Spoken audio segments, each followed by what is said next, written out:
terrible thing for the country. So we have many monuments and fountains all over Washington, and we're just about completed with all of them. The fountains are all working now, 28 fountains. And as of this moment, just about this moment, a couple are going to be a few days longer. And we went on a real kick. Some of the most beautiful fountains in the world, but they haven't worked in 30, 40 years, most of them. As you know, you saw the one in front of the station. Union Station was horrible, and now it's beautiful. It was all covered in graffiti. But this would be the big one, because this is, again, could you give me that picture of the how it compares in size to the biggest buildings anywhere in the world? It's sort of amazing. So we're very proud of that. We're proud of a lot of things we've done, but this is something. So Washington now, as you know, a very safe city. It's considered a very safe city. It was a very unsafe city 14 months ago. Now it's a very safe city, so we're very proud of that. But it's also become a beautiful city. The encampments, the homeless are no longer sitting in the middle of the park. The level of beauty of the city is incredible. We regrassed many of the areas. We're really doing a job at Lafayette Park, which is really the entrance to the White House. And that's going to be completed very shortly, and it'll be incredible, as it was originally envisioned. Most of it we're doing as originally envisioned. And if you walk across the street to Lafayette Park, you'll see something that's incredible. It's going to be, we'll have it open before July 4th. This, we wanted to get it open before July 4th. On the reflecting pond, or the reflecting pool as some people call it, very important to us was the longevity, having it so that it's not closed every day. And all these are, I just had this done. I'm getting a first glimpse, but that's your size compared. So those are compared to, those are among the tallest buildings in the world, including the Empire State Building, World Trade Center, Sears Tower, Chicago. So if you lay it on its side, you take 2 or 3 of them to fill it in, because the width is almost 200 feet wide. And actually much more than 2,000, close to, including everything, it's about 2,500 feet in length to the end. And it's going to be beautiful. It was a great concept that never worked because they couldn't hold the water. Now they hold the water for a tiny fraction of the cost. We did a fantastic job. And Department of Interior was amazing. Doug Burgum, really absolutely amazing. And you're going to have something you're going to be very proud of, and it'll last for 50 to 100 years before you have to do anything with it. Very strong, powerful substance that we use. And we picked a color called American Flag Blue. We had color choices. And before it was just gray. It was a color of concrete and stone. So it's going to be really special. I thought you'd like to see it. And the work ends on the pool. We also did a lot more than we anticipated doing. We did all of the sidewalks outside of the pool where people walk or they stand. That's where Martin Luther King made his great speech with 1 million people.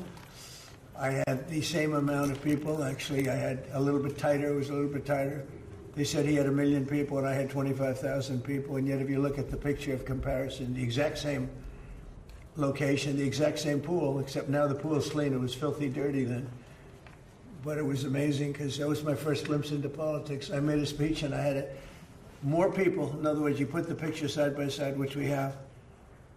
And they said, I had 25,000, he had 1 million, but I had more people. They were tighter.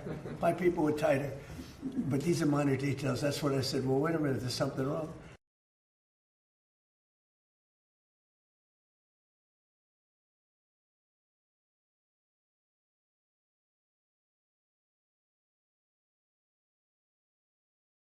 Washington Monument, the Lincoln, you take a look at the Washington Monument, beautiful, Lincoln Memorial, you said, but the walking in between was disgusting. The thing was loaded up. We took 11 or 12 dumpsters, trucks, full of garbage out of there that they were shoveling, and it was there for years under the Biden administration. Again, Biden and Obama, if you combine the money they spent, it was over $142 million. And they got nothing as usual. So I'm very proud of it. Maybe I shouldn't say that before it opens. Maybe I'll open it. It'll leak like a sieve, but it's not going to leak. I'm very good at building things and constructing things. So I hope you're going to go take a look at it. The sidewalks are being sandblasted. The granite's on the outside. They're granite.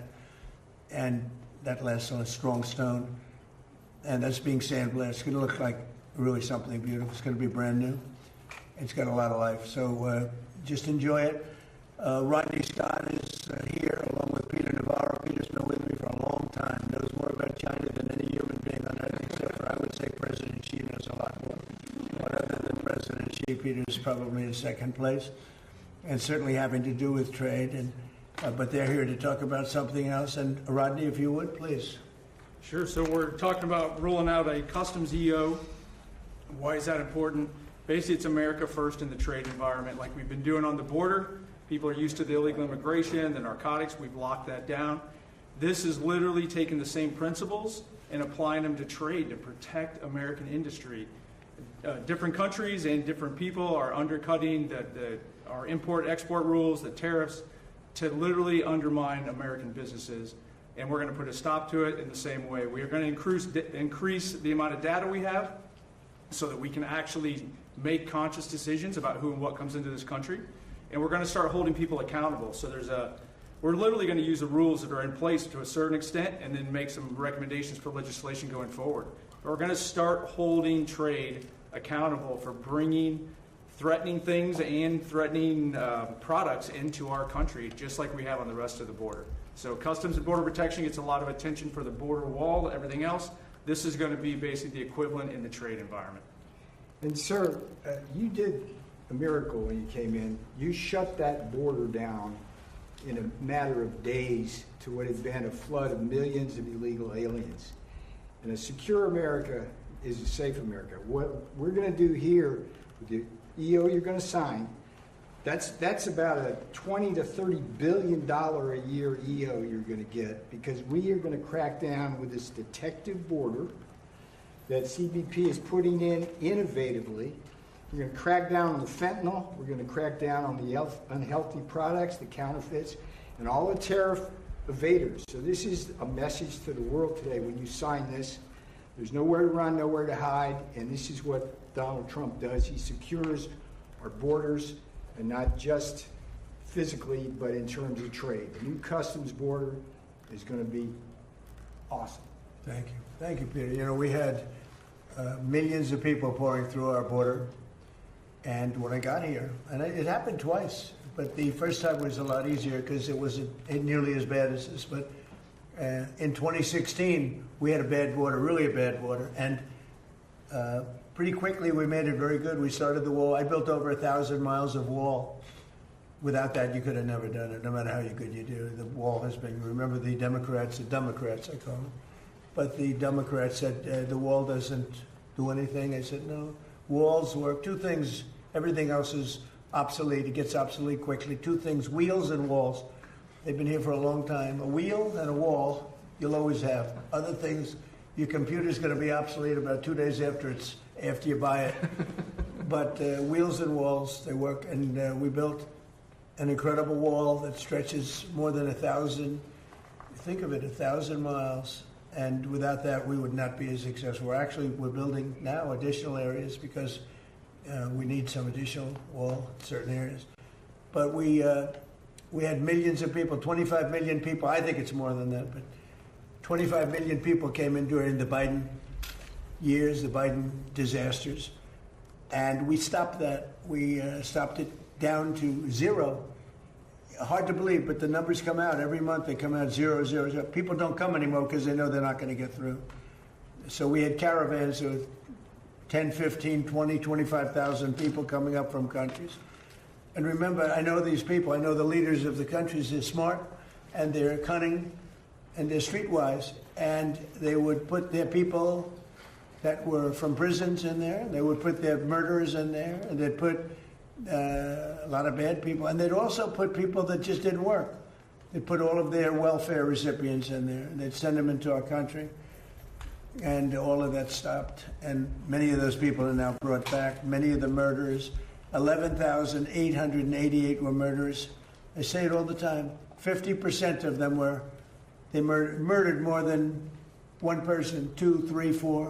When 7 people murdered into our country, they let them into our country. It's a sin that should never be forgotten. So it's a much different country right now. We're respected by everybody. Everybody in the world respects. We just got back from China, as you know. Some of you were with us. And President Xi was great.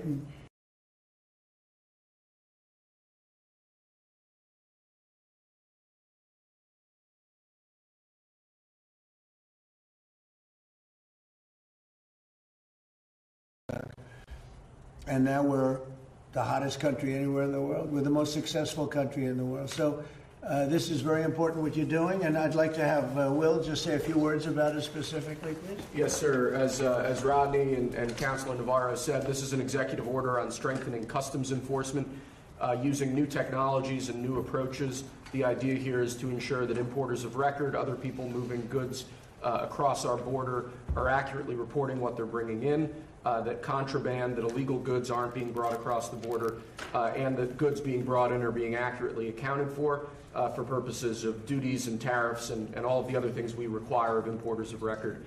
But this executive order will launch a series of bold new steps that I think we as an administration believe will result in the tightest, most controlled border in American history, following on, obviously, your success in closing the southern border and stopping the scourge of illegal immigration into the country as well, sir.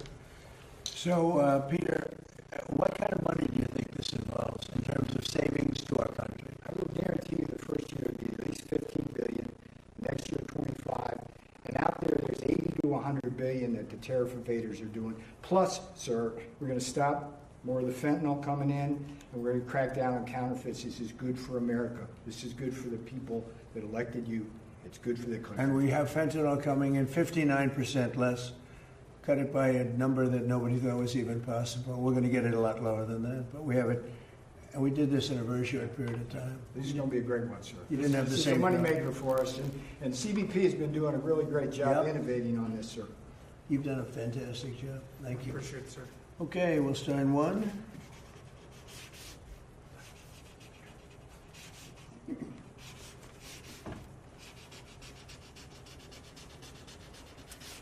Oh, that's a good one. That's a nice one.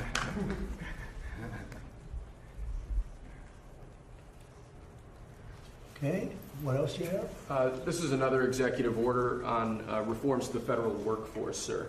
Currently, with respect to many policymaking positions in the departments and agencies across government, we lack the ability, because of existing personnel rules, to effectively discipline or promote people who are in policymaking roles. This executive order follows on a number of previous executive orders. The end goal is making the federal workforce more accountable and ensuring that people, particularly in policymaking roles, aren't unaccountable to the wishes of the administration. And the reason for this was what? Whose idea was that? James Shirk, who's here from Domestic Policy Council, can Would speak you like to to that say a bit more, sir. something? Come on, you did a great job of this. Go ahead. Thank you, sir. It's been a long-standing problem that it's almost impossible to fire a federal employee, even in cases of serious misconduct. And as a result, if you have employees who are trying to undermine the wishes of the American people by pushing their own agenda or just incompetent at what they're doing, agencies have a long-standing difficult time getting rid of them. And that's a particular problem if you're in a senior policy influencing role where you're controlling the policies of the entire agency. What this does is basically treats those employees like private sector workers. They're going to be hired on the basis of merit and competence, but if they're messing up, then they can be removed quickly rather than taking a year longer to get rid of them. That's great. And you were very much involved in it? I was, sir. This guy central cast? Baby, sir. I'm telling you, he's like perfectly cast. If I'm posting on the you couldn't have done that any better. Were you nervous? A little. Thank you, sir. Would anybody else like to say anything? About either one? What about you? Come on over here. Come on. Can you top it? You don't have to. Thank you very much. Great job. Go ahead, please. Yeah, this customs reform EO is a long time coming for us. Helps us solve problems that have plagued the customs system for many years. We've had a system where people have basically been able to hide behind shell companies. They move from one to the next, and then we can't go after them. this EO really enables us to crack down, hold people accountable. It's so important. I know you took it so seriously. See how serious they are? I mean, there's a love of the country. This isn't like normal stuff. These are the smartest people in the world. They can do anything they want. They can have any job. And they love this country. They just want to be here. And they hate what you saw, and you fixed it. Thank you very much, all of you. Anybody else? Anybody? Only if you want. I'm not going to call anybody. Anybody? You don't have to. They covered you well, right? I don't know if you could do any better. Thank you very much. That's a great job, fellas.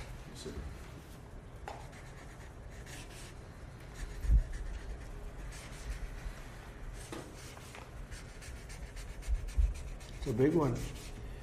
Okay, thank you. Pulitzer Prize winner over there. I got the great Pulitzer Prize winner. Okay, thank you very much. That's great. Thank you, Mr. President. Do you have any questions on this? Mr. President. Mr. President, given Iran's attacks on Kuwait, this latest attack on Kuwait, is the ceasefire with Iran still on? Well, you know, there's a reason for everything. And we hit them pretty hard the night before, and actually last night. And when it was explained to me, I said, all right, so we'll do that. But we've been hitting them pretty hard, a little bit. So there is a reason for certain things, and there's usually a reason that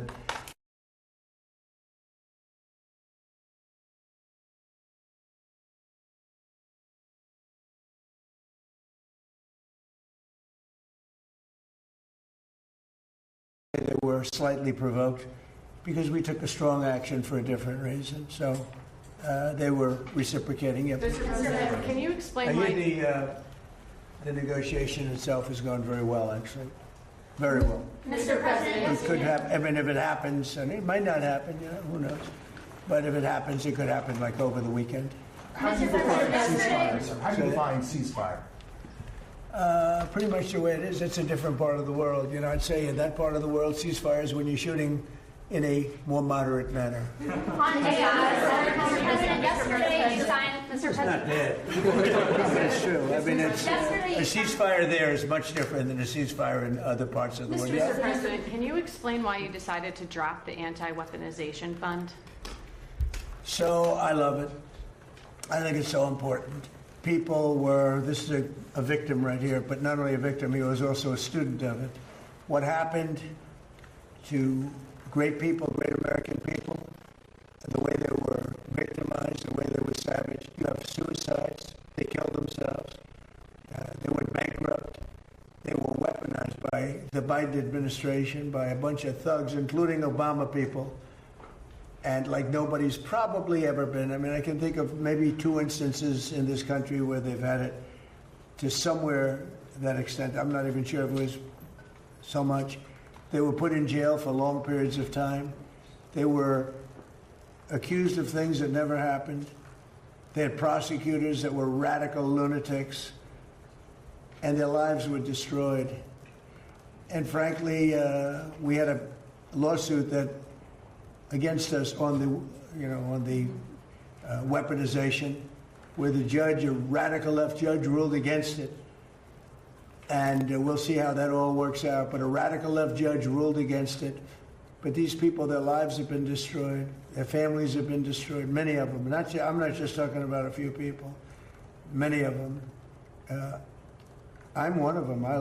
They raided my house, Mar-a-Lago. That never happened. Nobody ever thought of a thing like that. It turned out that it was a total fake.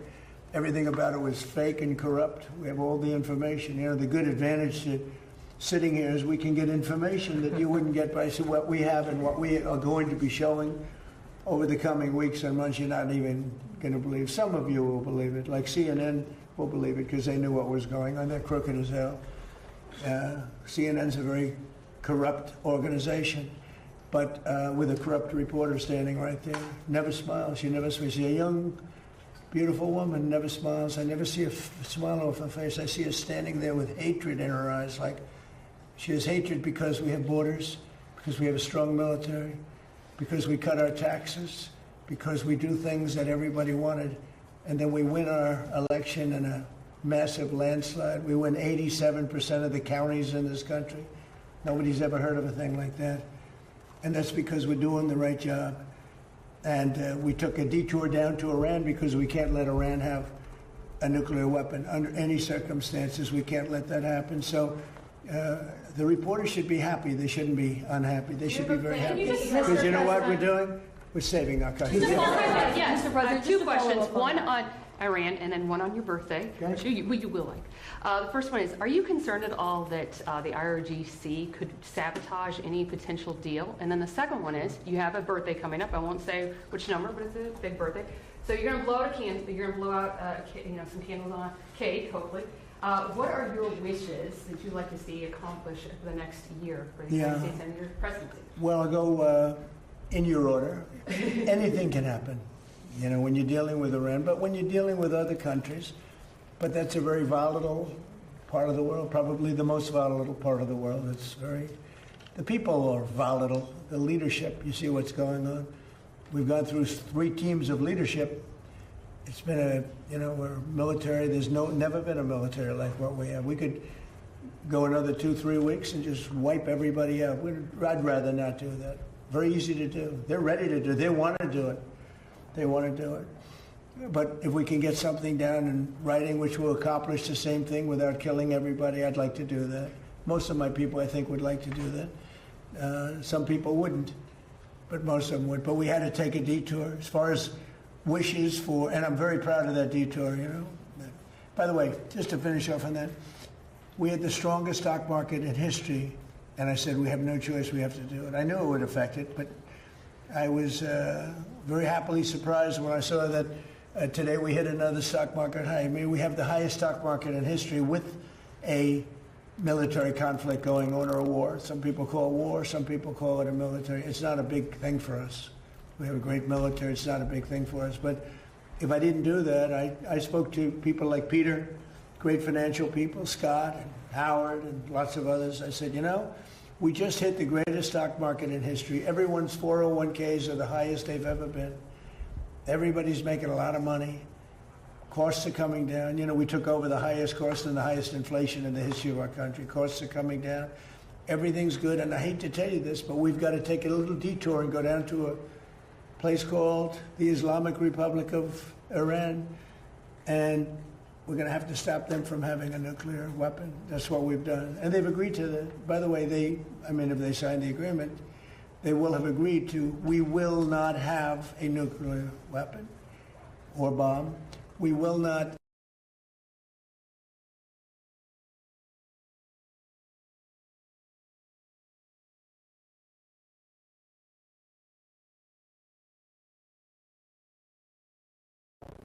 We got it if they sign the paper. In theory, they're pretty close to signing a paper. We've actually gotten along with them very well. And you know what you saw for the last few nights? It takes 2 to tango. You understand that. We hit them very hard on something else, unrelated. And so they were responding. But, and not very strongly.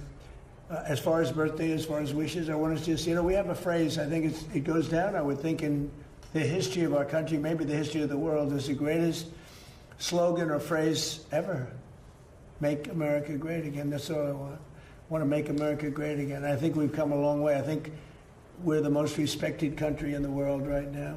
By far, the most respected. President Xi told me, I was talking about, he's a friend of mine, he's a good man. I hate to say it because the press goes and they say, oh, we called him a good man. He is a good, he's for China, I'm for the USA, It's like one of those things.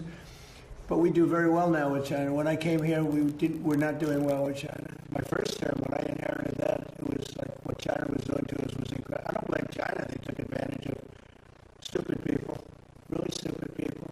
So we're doing great. But the phrase, make America great again, that's all I want. Very simple phrase to think of. And I think it's the greatest in the history. I would say that's probably the greatest phrase in the history of the world, not only here. There's never been anything like it. Make America great again. That's what I've done, and we've made it great. In fact, in a way, I want to use it because I would never give it up. MAGA, it's too good. It's too good. It really is the Republican Party. That's why we're doing so well. That's why we, if you look at the Republican Party from before I came till now. This is a much different party. It's a much bigger party. We have many, many more people. And I think the thought, the mind, the thought is much different than it was 10 years ago. It's been, it's amazing. A much more powerful party, much different party, and a much more impactful party. Thank you very much. Mr. President, on America, two questions on Iran, Go sir. ahead. First, you said last week that the U.S. would go in and dig out the buried nuclear material in with coordination them. with them. Right. Did Iran possible. actually agree to that? Well, it depends on what day you're talking about. They did agree, You and put then that out on sometimes Friday. they agreed. Well, that's what I'm saying. That's one of the things we talk about. It's very overrated. I'm the one that overrated it. I thought, to me, it was important. To other people, it's not important, because those beautiful B-2 right here, the B-2 bombers, they obliterated. You know, when CNN said maybe it was an obliteration, they knew. I mean, before the pilots even came back home, before anybody saw the site. But then the Atomic Energy Commission went. They said it was obliterated. That stuff is buried underneath a mountain that virtually collapses. Very, very hard to get it.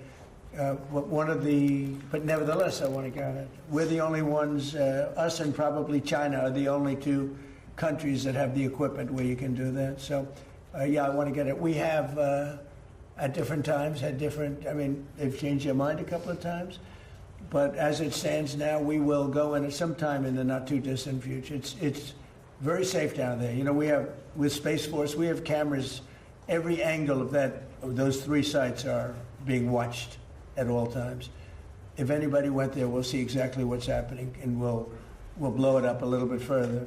But as far as getting it, the B-2 bombers did a job like nobody's ever seen. In the night, with no moon, dead darkness, at 1 o'clock in the morning or so, they dropped those bombs, the biggest, just about as big a bomb as you can ever find, and it went down air chutes. It was hard to believe that they can do the technology. It followed a beam right into the air chutes, right, exploded. Very hard to get that material, but I still nevertheless want it. And I don't want to do it if we're in conflict. I don't want to put men in that kind of danger. I remember Jimmy Carter had some bad problems in Iran with the hostages. I don't want to ever put our people in that kind of danger. But when it's over, as of this moment, it's agreed that we will go in with them. We will get it, and we will destroy it. It will be destroyed. Sorry, I have one follow-up, Mr. President. My second question. Is it possible to get to a deal with Iran, whether to go in and do that or to open up the Strait of Hormuz without seeing an Israeli cessation of their hostilities in Lebanon? I think it would. We're trying to separate it. I mean, you look, it's a very different kind of a thing. We actually spoke with Hezbollah for the first time ever. We didn't know they spoke. And they agreed yesterday they're not going to shoot. Israel's not going to shoot. We're just going to see. But I'd like to separate it. I'd like to have a separate thing, because it is separate. But Israel, hey, look, they've been a great partner. Bibi Netanyahu's been, for me, a great partner. For other people, not so good. For me, he's been very good. We were very effective, what we've done. And they needed us. They couldn't have done it without us. Couldn't have even come close. And they needed us, and they got us to help them with a real problem, because Iran was a real problem, a big problem, a worldwide problem, because they wouldn't have stopped with Israel. They would have blown up the Middle East. And you saw that by the rockets. All those rockets that went to the five, mostly for the most part, the 5 countries outside of Israel, those rockets were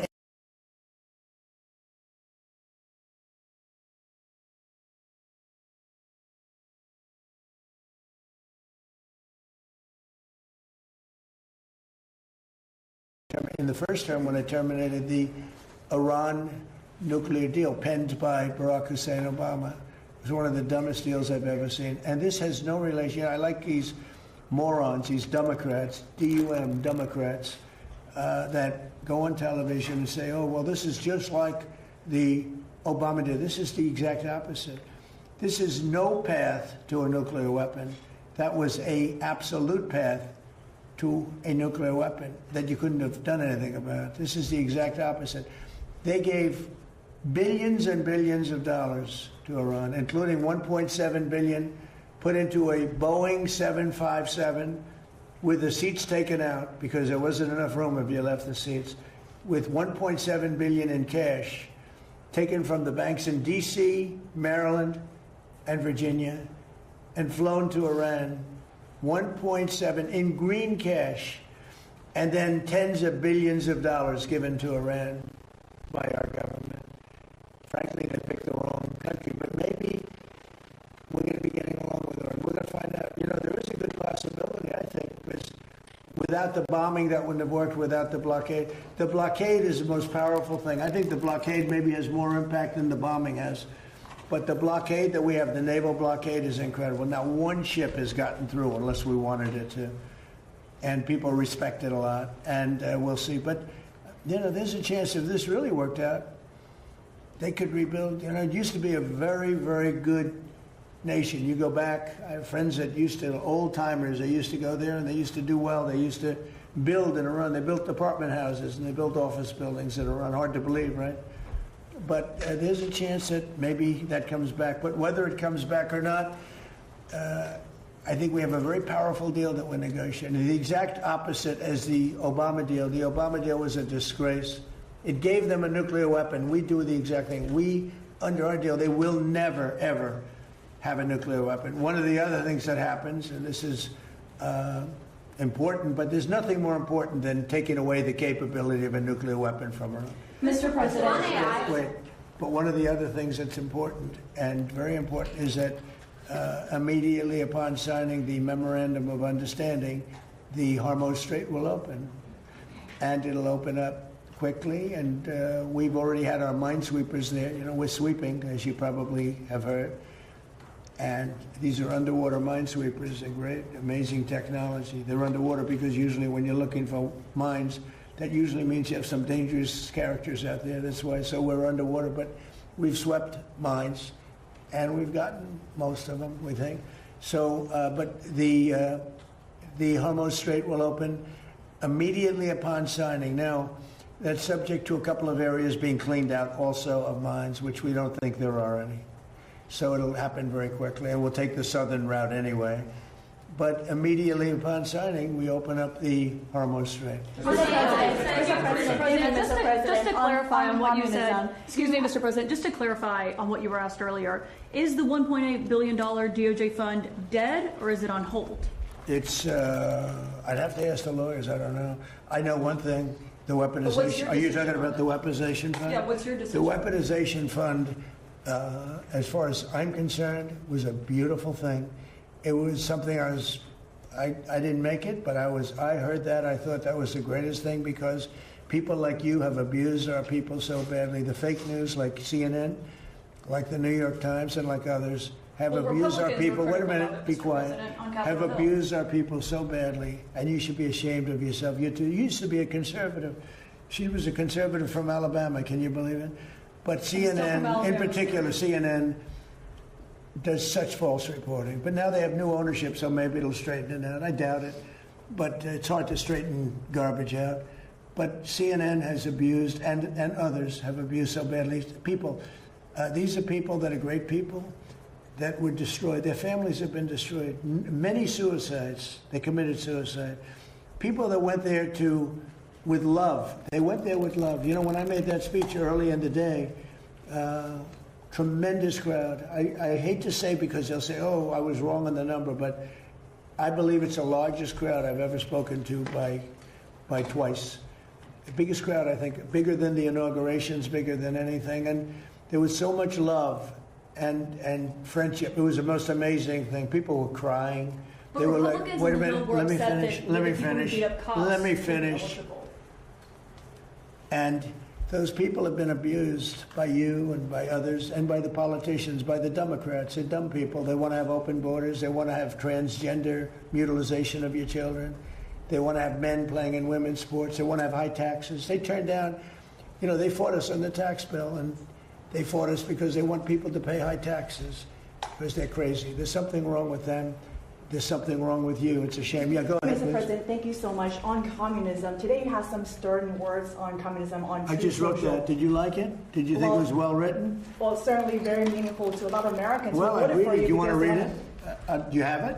You could read it. It's on Truth. I just Sure, wrote yes, it. for sure. I just Pull it up. felt I've seen what's going on with communism, and I see this country. Read it. I'd love to have you. Sure. Thank You wrote that quote, communists always do well with the voters, or as they would say, the people in the early years. But in the end, the country, state, or city goes to hell. Great violence proceeds at levels never seen before, and the entity dissolves into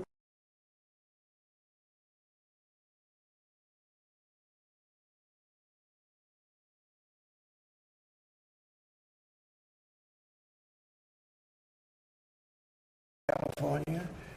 And it's so easy, you know. I'd be the greatest in the world. Nobody would be as good as me. I'd get away everything. I could be the greatest. I would sell them. You're going to get free rent. You're going to get free houses. You're going to get free food. You're going to get free everything. But eventually that ends. And it leads to death, destruction, and squalor. 100% of the time. When I watched New York, and, you know, I liked him very much. He stood right here, and he's been in the office a couple of times. The mayor of New York, I think he's a very nice person, and I don't know, he's a smart guy. I don't understand why he thinks it's okay for all these companies that pay hundreds of millions of dollars in taxes a year to leave. Because you're not going to have any tax base, and you're going to end up in hunger and squalor and death and destruction. I would be better than him if I wanted to go that route. Ladies and gentlemen, you no longer pay rent. You no longer have to pay interest on your mortgage. In fact, I'll end your mortgage. I'm going to cut everything. You're no longer going to have to pay for food. I'm going to give you a grocery store, and I'm going to give you free food. You're no longer going to have, you're going to have the greatest life ever. Follow me, you're going to have the greatest life. And you know what? For a couple of years, that's such a powerful, I would be the best ever at giving it. Nobody would ever be. I had to sell free enterprise. Free enterprise is tougher to sell, but that's what's made our country great. And that's why it's great again now. If I didn't get elected, we wouldn't have a country. We really wouldn't have a country. This country would be finished.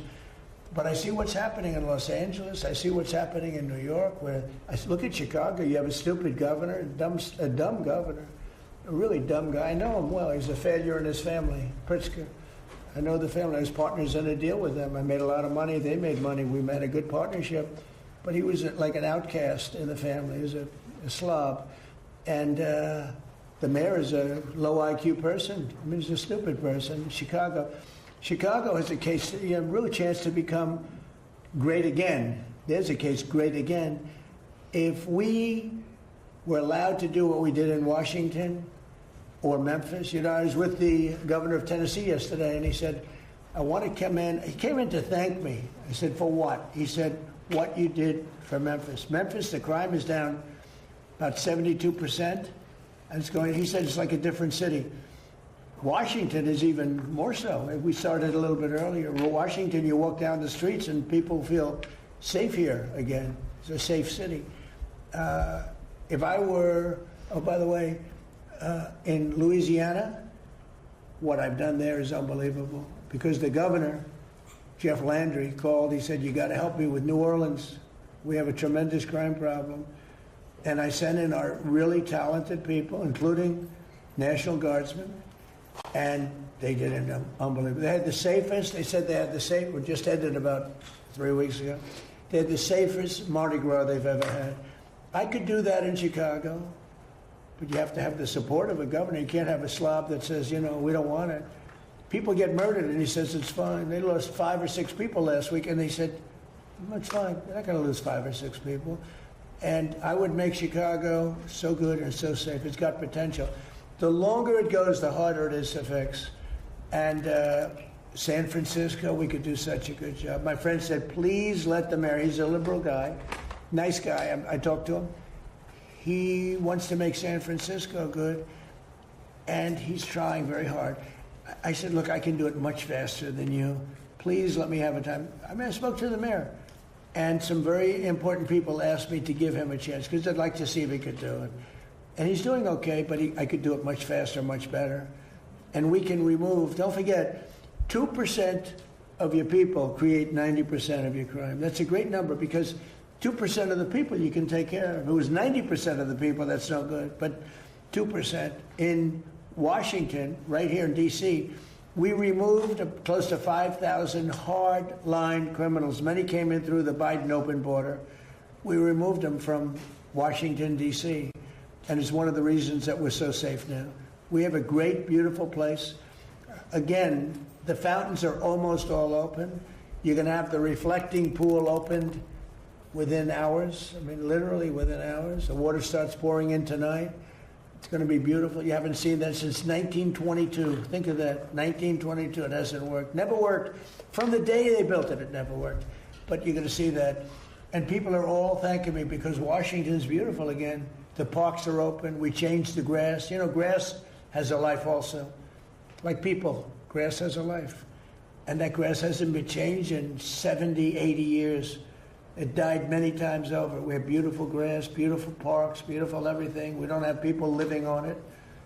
And Washington, D.C., in a matter of 14 months, Washington, D.C. is like a different place. If people are coming here, you know, the restaurants were all going out of business, as you know, because you use the restaurants.